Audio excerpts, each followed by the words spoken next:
नमस्कार, capital TV का खास शो राहुल का अग्निपथ देख रहे हैं आप। मैं हूं आपके साथ पूजा।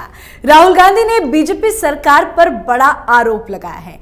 आरोप घोटाले को लेकर है। उन्होंने कहा है कि बीजेपी सरकार में भीषण कोयला घोटाला हुआ है। राहुल गांधी ने कहा कि इंडिया गठबंधन की सरकार बनने पर पाई पाई का हिसाब किया जाएगा। राहुल गांधी ने सोशल मीडिया पर फाइनेंशियल टाइम्स की रिपोर्ट को शेयर करते हुए लिखा, वर्षों से चल रहे इस घोटाले के जरिए मोदी जी ने प्रिय मित्र अडानी ने लो ग्रेड कोयले को 3 गुने दाम पर बेचकर हजारों करोड़ रुपए लूटे हैं। तो राहुल गांधी का ये पूरा ट्वीट आपको दिखाएंगे। राहुल गांधी के आरोपों पर बातचीत करेंगे। मेरे साथ जुड़े हैं कैपिटल टीवी के एग्जीक्यूटिव एडिटर राजीव जी। सर, आपका बहुत बहुत स्वागत है। धन्यवाद। तो पहले आपको राहुल गांधी का ट्वीट दिखाते हैं। राहुल गांधी ने अपने सोशल मीडिया एक्स पर फाइनेंशियल टाइम्स की रिपोर्ट को शेयर करते हुए लिखा कि बीजेपी सरकार में भीषण कोयला घोटाला सामने आया है। वर्षों से चल रहे इस घोटाले के जरिए मोदी जी के प्रिय मित्र अडानी ने लो ग्रेड कोयले को 3 गुने दाम पर बेचकर हजारों करोड़ रुपए लूटे हैं, जिसकी कीमत आम जनता ने बिजली का महंगा बिल भरकर अपनी जेब से चुकाई है। क्या प्रधानमंत्री बताएंगे इस खुले भ्रष्टाचार पर ईडी, सीबीआई और आईटी को शांत रखने के लिए कितने टेम्पो लगे? 4 जून के बाद इंडिया की सरकार इस महा घोटाले की जांच कर जनता से लूटी गई पाई पाई का हिसाब करेगी। ये राहुल गांधी जो कोयला घोटाले का आरोप लगा रहे हैं, इस पे कितनी सच्चाई है? देखिए, राहुल गांधी ने कहा इसकी जांच होनी चाहिए। अभी प्रधानमंत्री नरेंद्र मोदी को यह बताने की जरूरत नहीं है कि ये घोटाले जो हुए उसके पीछे की सच्चाई क्या है। सच्चाई अब सामने आ चुकी है, लेकिन राहुल गांधी ने कहा है कि ये घोटाला हुआ है, बड़ा घोटाला है और इसकी जांच होनी चाहिए। तो ये तो मान लिया जाए कि इसकी जांच होनी चाहिए, और जांच होगी तो किसके ऊपर जांच होगी, ये बड़ा प्रश्न खड़ा कर रहा है कि कहीं राहुल गांधी पूरी रिपोर्ट को बिना पढ़े हुए, बिना समझे हुए ये नैरेटिव क्रिएट करने की कोशिश तो नहीं कर दिए कि अभी के समय में अगर एक रिपोर्ट सामने रखेंगे, और वो भी ब्रिटिश अखबार की रिपोर्ट, जो फाइनेंशियल टाइम्स है वो ब्रिटिश अखबार है, उसकी रिपोर्ट सामने रखेंगे और ये नरेशन क्रिएट करेंगे कि देखो भाई, प्रधानमंत्री नरेंद्र मोदी के प्रिय मित्र जो ये कहते हैं, ये प्रिय मित्र अडानी जो हैं वो भारत को लूट रहे हैं और पीएम मोदी उसमें साथ दे रहे हैं। लेकिन पहली बात, इस रिपोर्ट को सही तरीके से पढ़ें तो ये तो पहले सवाल उठता है कि अडानी प्रिय मित्र प्रधानमंत्री मोदी के हैं या फिर वो प्रिय मित्र हैं श्रीमती सोनिया गांधी के। क्योंकि सोनिया गांधी की बात इसलिए की जा रही है कि वही 10 सालों तक सुपर पीएम रही। पीएम मनमोहन सिंह थे, लेकिन सुपर पीएम तो सोनिया गांधी ही थी। अगर मनमोहन सिंह की बात कर लें कि वो प्रधानमंत्री रहते हुए कोई फैसला लेने की क्षमता रखते थे, तो ये तो बेईमानी होगी भारतीय राजनीति के साथ। ये उनके अधिकारियों ने कई बार खुलासा किया है, कई किताबें छापी गई है जिसमें उन लोगों ने कहा है कि मनमोहन सिंह के दफ्तर में, पीएमओ में जितने फाइल आते थे वो सारे फाइल सोनिया गांधी के दफ्तर से होकर आते थे।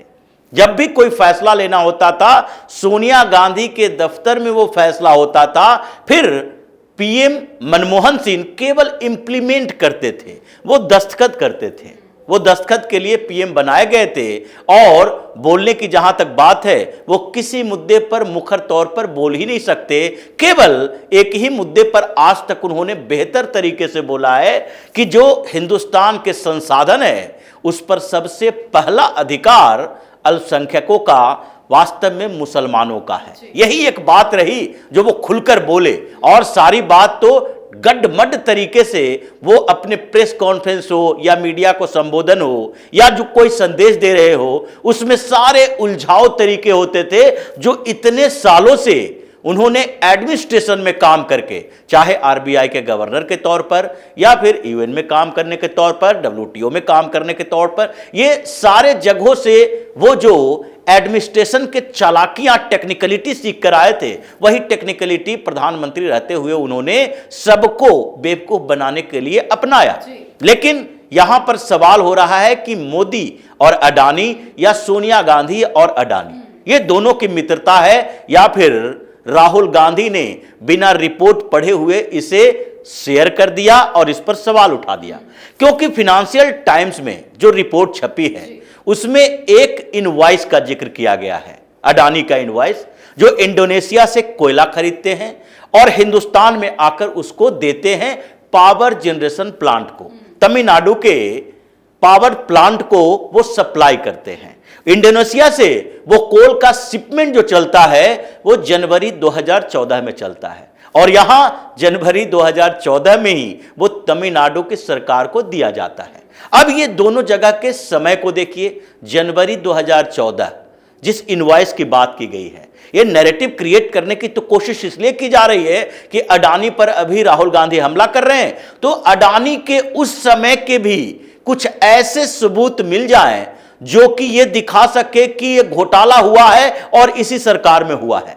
जिस तरीके से अभी ये गंदगी चालाकियां चल रही है अरविंद केजरीवाल के कैंप में, कि अरविंद केजरीवाल पर जो स्वाति मालीवाल ने आरोप लगाया कि हमारे सारे सहयोगियों से, जितने आम आदमी पार्टी के वॉलेंटियर हैं, हमारे पुराने दोस्त हैं, सबको धमकी दी जा रही है कि इसका कोई भी वीडियो, कोई भी फोटो और कोई भी कन्वर्सेशन का ऑडियो क्लिप जहां कहीं का भी हो, या तो अमेरिका जब गई थी उसी समय का क्यों ना हो, वो सारे अगर कहीं भी कंट्रोवर्शियल है, किसी रेस्टोरेंट में है, किसी बार में है, कहीं डांस कर रही है, पार्टी में शामिल हुई है, वो सारे के सारे कंट्रोवर्शियल क्लिप हमें भेजो, उसको बदनाम करने की कोशिश करो।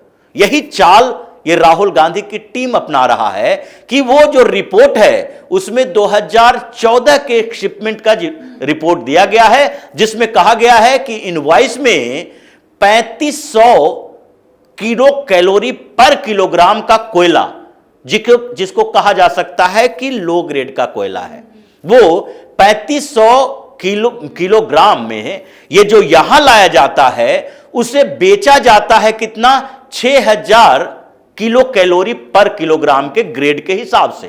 यानी कि इसका कहना है कि जो शिपमेंट चला इंडोनेशिया से वो लो कैटेगरी का कोयला था, लो ग्रेड का कोयला था, और यहां लाकर उसी लो ग्रेड के कोयले को हाई ग्रेड बनाया गया, जिसकी कीमत ज्यादा वसूली गई। लेकिन यह मामला इनवॉइस कब का है, यह 2014 का है, तो 2014 के जनवरी का है। ये जो बार बार यहां पर कहा जाता है 2014 के बाद से सियासत बदल गई, 2014 में हिंदुस्तान में क्रांति आया, 2014 में एक नया प्रधानमंत्री आया, जनवरी में तो नहीं हुआ। लेकिन ये लोग ये भूल गए कि पीएम बने नरेंद्र मोदी जून में, वो जनवरी में नहीं बने थे। जनवरी में यूपीए 2 की सरकार थी और जिस समय का ये इनवॉइस सामने आया है, उसके बाद एक और इसमें लूफॉल्स है जो अलग पैराग्राफ में दिया गया है, जिसमें एक और फिनेंशियल ट्रांजैक्शन का जिक्र किया गया है। अडानी की कंपनी इंडोनेशिया से ही कोयला लाती है और $29 पर टन के हिसाब से खरीदती है, यहां तिगुने दामों में, चौगुने दामों में, यानी कि $80 to $98 पर टन के हिसाब से बेचती है। अब अडानी की कंपनी जो ये दोनों के बीच गैप दिखाया गया है, हालांकि यह घोटाला है नहीं है, इस पर अभी जांच नहीं हुई है, क्योंकि कहीं ट्रांसपोर्टेशन कॉस्ट कितना होता है, प्रॉफिट मार्जिन कितना होता है, उसके बाद लोडिंग अनलोडिंग में कितना खर्च होता है, इसका कोई कैलकुलेशन नहीं है कि वहां से $29 एक टन में उठाए तो वहां पर लोडिंग अनलोडिंग ट्रांसपोर्टेशन का कॉस्ट, फिर उसके बाद वहां से डॉक पर गए, उसके बाद लोडिंग अनलोडिंग का खर्च, वहां से यहां तक ट्रांसपोर्ट करने का, और ट्रांसपोर्टेशन के बाद यहां पर हिंदुस्तान में लाकर कोस्टल एरिया में ही बेचे गए या फिर कोस्टल एरिया से बाहर जाकर कहीं दूसरी जगह पर उसको ट्रक से ले जाकर फिर से वहां पर बेचा गया। तो ये कॉस्टिंग जो है इस पर इन्वेस्टिगेशन नहीं है, लेकिन ये लोग आरोप तो लगा रहे हैं कि वहां से देखो इतना सस्ता में खरीदा, यहां महंगा में बेचा, लेकिन वो ट्रांजैक्शन जो दिखाया जा रहा है वो है 2013 का। यानी कि ये जितने अडानी के खिलाफ सबूत बता रहे हैं वो सारे सबूत जून 2014 से पहले का है, और इसका सोर्स कहां से है, फाइनेंशियल टाइम्स ने जो बताया इसका सोर्स है OCCRP। यानी कि ये जो कहा जाता है कि फाइनेंशियल ट्रांजैक्शन और करप्शन क्राइम के लिए एक संस्था बनाई गई, 6 देशों के बड़े बड़े जर्नलिस्ट उसमें शामिल हैं, वो है OCCRP। Organised crime and corruption reporting project, इसका पूरा का पूरा नेटवर्क जो बना ये 6 देशों के लिए बनाया गया था। इसी की रिपोर्ट का जिक्र करके कई बार ये प्रशांत भूषण सुप्रीम कोर्ट में जा चुके हैं। इलेक्टोरल बॉन्ड पर रिपोर्ट हो या फिर उससे पहले अडानी हिंडनबर्ग रिपोर्ट जो आई थी, ये OCCRP की रिपोर्ट ही थी। अब OCCRP कौन है, इसको कहां से पैसा मिलता है, ये अगर पूरे सोर्स को देखेंगे तो फिर इनके आका दिखाई पड़ेंगे जॉर्ज सोरोस, क्योंकि जॉर्ज सोरोस के जो ओपन सोसाइटी फाउंडेशन है वो एक एनजीओ है, और वो एनजीओ जो है वो अपने फंड का इस्तेमाल OCCRP को पैसा देने के लिए करता है, और उसी का एनजीओ कई दूसरे एनजीओ को फंडिंग करती है, जिसमें प्रशांत भूषण जैसे वकील जो अलग अलग एनजीओ से जुड़े हैं, जहां से पैसे लेते हैं और कहते हैं कि हम मुफ्त में सुप्रीम कोर्ट में केस लड़ रहे हैं। ये मुफ्त में नहीं लड़ते, बल्कि इसके लिए दूसरे तरीके से फंड दिए जाते हैं, लेकिन उस केस में वो फीस नहीं लेकर ये कहेंगे कि हमने तो मुफ्त में समाज सेवा के लिए केस लड़े हैं। इन लोगों का पूरा नेटवर्क है, जिसमें जॉर्ज सोरोस की बड़ी भूमिका है। और सोरोस चूंकि अडानी के ये जो मल्टीनेशनल कंपनियां हैं, विदेशों में जाकर इन्वेस्टमेंट कर रहे हैं, उससे इतने चिढ़े हुए हैं कि किसी तरीके से अडानी को टारगेट करेगा और उसके साथ पीएम मोदी को जोड़कर राहुल गांधी के नेटवर्क का इस्तेमाल करेगा कि राहुल गांधी को सहयोग कैसे मिलेगा जब तक कि अडानी के साथ पीएम मोदी ना जुड़े। तो ये दो जो ट्रांजैक्शन है जिसका जिक्र इसमें किया गया है, वो दोनों तो यूपीए के समय का है। तो फिर राहुल गांधी ये जो बोल रहे हैं कि इस घोटाले की जांच होगी, तो ये जांच तो होनी चाहिए कि उस समय अगर अडानी ने ऐसा किया तो ये 10 साल तक 2013 से लेकर 2024 तक ये चुप्पी किस बात की थी? अभी तक इसको उभारा क्यों नहीं गया? 2023 के बाद से ही 2024 के चुनाव की तैयारी चल रही थी, तो राहुल गांधी का पूरा नेटवर्क, ये जो सोरोस का नेटवर्क का इस्तेमाल करके इन लोगों ने अडानी को टारगेट करना शुरू किया। और उसके लिए क्या किया गया? कुछ विदेशी एजेंसी और कुछ विदेशी पत्र पत्रिकाएं, अखबार जैसे फाइनेंशियल टाइम्स है, इन जो लोगों को सोर्स दिया जाता था और उसके खिलाफ सबूत दिया जाता था। लेकिन इन लोगों ने कुछ तथ्य छुपाने की कोशिश की, और उस तथ्य को छुपाते छुपाते कुछ न कुछ तो रिवील करना पड़ेगा। और वही तथ्य जो आप कहीं कोने में लिखते हो उसे हाईलाइट करके दिखाया जाता है। तो ये बता दें कि 2013-14 की सरकार जिसकी थी उसके खिलाफ जांच होनी चाहिए कि नहीं? क्या ये सोनिया गांधी 10 जनपद में बैठकर अडानी के साथ डील कर रही थी, या फिर मनमोहन सिंह इस पूरे घोटाले के लिए जिम्मेदार हैं?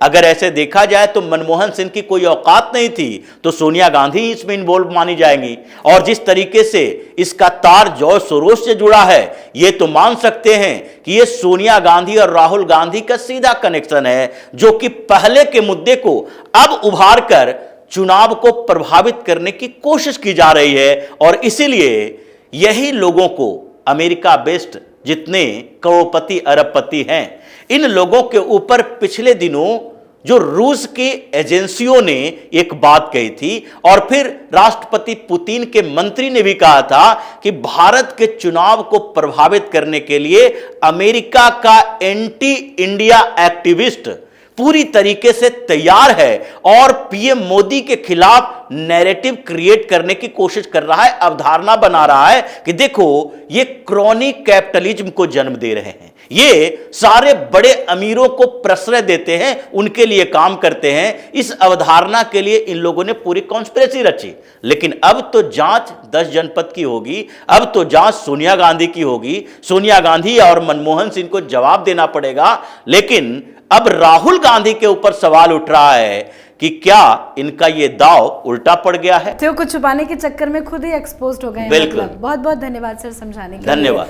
तो लोकसभा चुनाव के बीच राहुल गांधी ने मोदी सरकार पर बड़ा आरोप लगाया है, कोयला घोटाले का जिक्र किया है। वैसे राहुल गांधी आए दिन पीएम मोदी पर अडानी को लेकर हमलावर रहते हैं, चुनावी रैलियों में भी वो इस पर बार बार बोलते रहे हैं। राहुल गांधी आरोप लगाते रहे हैं कि पीएम मोदी ने चंद लोगों के लिए ही काम किया, अडानी अंबानी का 17,000 करोड़ माफ कर दिया है। पर इस तरह के झूठे आरोपों पर राहुल गांधी की साजिश नाकाम हो गई है। झूठ फैलाने को लेकर राहुल गांधी खुद ही एक्सपोज्ड हो गए हैं। इस पर आप अपनी राय कमेंट कर लिखें। देखते रहिए कैपिटल टीवी। नमस्कार।